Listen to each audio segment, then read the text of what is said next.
friends, வணக்கம். Welcome back to my channel. நம்ம சேனல்ல இன்னைக்கு மொறுமொறுன்னு நல்ல கிறிஸ்பியா மசாலாவெல்லாம் பிரிஞ்சு போகாம ரெஸ்டாரண்ட் ஸ்டைல்ல எப்படி சிக்கன் 65 செய்யறோம்னு தான் பார்க்க போறோம். இது செய்யறதுக்கு பிராய்லர் சிக்கன் 1 கிலோ எடுத்துக்கிட்டோம். சிக்கனை நல்லா வாஷ் பண்ணிட்டு அதுல தேவையான அளவு உப்பு, மிளகாய்த்தூள், மஞ்சள் தூள், கரம் மசாலா, மல்லித்தூள் சேர்த்திக்கலாம்.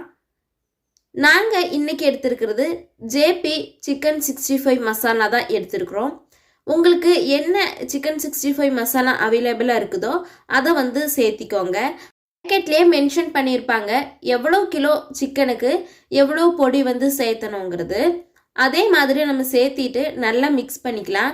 இந்த டைமில் உங்களுக்கு தேவைப்பட்டதுன்னா ஜிஞ்சர் கார்லிக் பேஸ்ட் கொஞ்சமாக சேர்த்திட்டு முட்டையோட ஒயிட்டும் சேர்த்திக்கலாம்.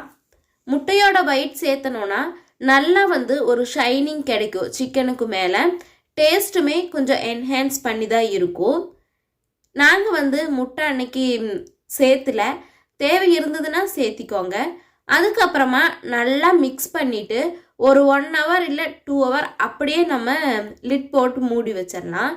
இப்போ பார்த்தீங்கன்னா உப்பு, மிளகாய்த்தூள், மஞ்சள் தூள் எல்லாமே இந்த சிக்கனுக்குள்ளே நல்லா இறங்கியிருக்கும், சோக்காக இருக்கும்.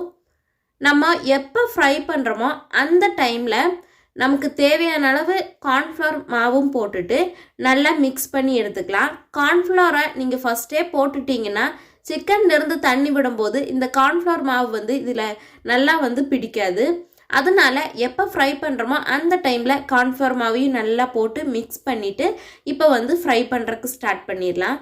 எப்போவுமே நம்ம என்ன பொருள் ஃப்ரை பண்ணுறதுனாலுமே கேஸ் ஃபுல்லில் வச்சு ஃப்ரை பண்ணோம்னா தான் நல்லா ஃப்ரை ஆகும், பிரிஞ்சு போகாமல் இருக்கும்.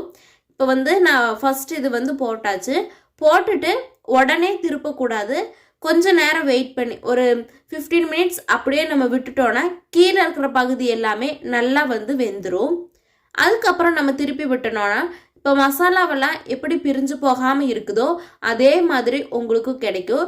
கடைசியாக ஃப்ரை பண்ணி நம்ம எடுக்கிறதுக்கு முன்னாடி கொஞ்சமாக கருவேப்பிலையும் சேர்த்து ஃப்ரை பண்ணி வச்சுக்கலாம். கருவேப்பிலையும் சேர்த்து ஃப்ரை பண்ணும்போது ரெஸ்டாரண்ட்டோட சேம் டேஸ்ட் கிடைக்கும். கடைசியாக இதுக்கு கொஞ்சமாக ஆனியன் வச்சு சாப்பிட்டோம்னா டேஸ்ட் சூப்பராக இருக்கும். நீங்களும் இதே மாதிரி ட்ரை பண்ணி பாருங்கள். மசாலா ஒன்று கூட ஆயிலில் பிரிஞ்சு போகாது. நிறைய வீடியோஸ்க்காக நம்மளோட சேனலை சப்ஸ்கிரைப் பண்ணிக்கோங்க. தேங்க்ஸ் ஃபார் வாட்சிங். Bye bye.